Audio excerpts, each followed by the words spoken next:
Allez, on change de sujet maintenant avec vous, Anouk Garnier. Oui. Le printemps approche, on a tous envie d'avoir un corps de rêve et de perdre les tout petits kilos accumulés cet hiver. Mais il y a de fausses bonnes idées, c'est ça ? Ouais, c'est ça. C'est quoi, on va faire le point avec vous. Déjà, le point, c'est qu'il y a 47% des Français qui sont en surpoids. Ouais, donc forcément, l'objectif numéro 1 des gens... Ça fait 1 sur 2, dans ce ça studio. fait presque Moi, je suis dessus.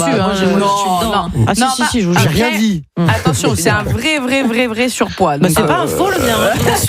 Non, D'où mais- vous dénigrez mon surpoids. Non, mais c'est pour dire qu'il y a une vraie fixette aussi sur le poids et parfois c'est pas forcément justifié.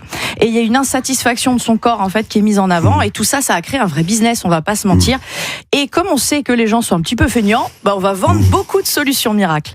Le problème de ça, c'est que les gens testent plein de solutions et n'y arrivent pas, donc se démotivent, testent d'autres choses et on est dans un cercle vicieux un petit peu.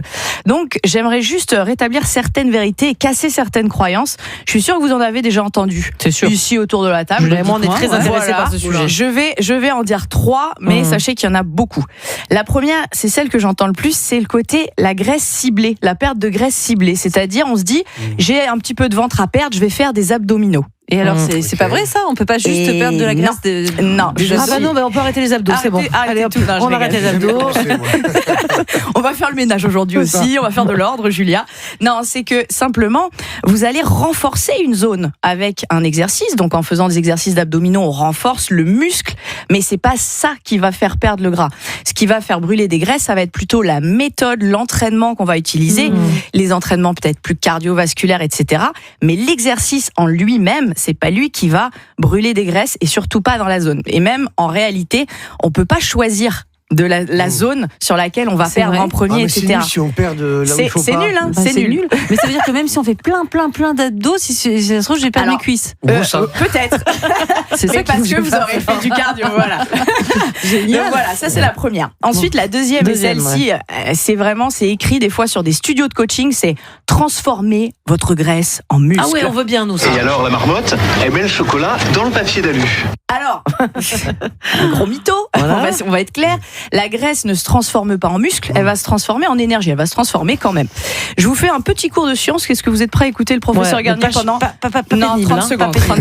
Je vous explique juste, quand vous faites un effort physique, vous avez besoin de molécules d'énergie pour bouger. D'accord, jusque-là ça va.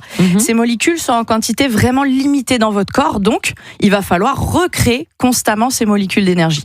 Pour ça, votre corps il va utiliser soit les sucres qui sont disponibles soit dans le sang, soit qui sont stockés. Soit la graisse. Soit la graisse, exactement.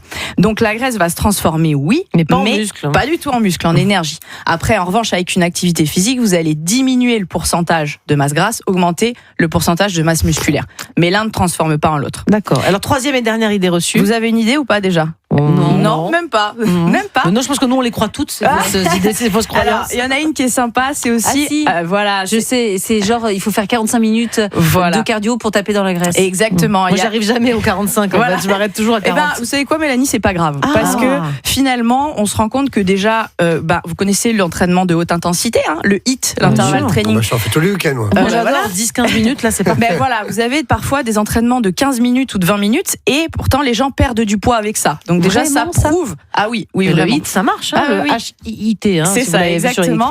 Et ça fonctionne. Donc, c'est déjà une preuve qu'on n'est pas obligé de faire 45 minutes pour taper dans les graisses, entre guillemets. Et autre chose, j'aimerais préciser, parce que les gens pensent que plus on en fait, mieux c'est. À partir d'1 heure d'effort, vous avez une sécrétion d'une hormone qui s'appelle le cortisol, c'est l'hormone de stress. Et qui va, on veut pas ça. Et on veut pas du tout le cortisol, parce qu'en plus, il va engendrer un petit peu de stockage. Donc ça veut dire qu'il faut pas faire plus d'1 heure de sport. C'est pas plus d'1 heure, mais vous n'avez pas besoin forcément de faire plus, en fait. Voilà. Bon, déjà, c'est quelque chose. En résumé, il faut faire quoi ? Très rapidement. Moi, je vous dirais juste, focalisez-vous sur votre santé et votre bien-être à long terme. Donc, arrêtez de vouloir faire une fixette sur le poids. Restez simplement régulé dans vos séances de sport et dans votre style de vie, mais arrêtez de chercher des solutions miracles, en fait, parce que et des solutions ciblées, ça n'existe pas. C'est ça. Merci beaucoup, Anouk, pour tous ces conseils sur Europe 1.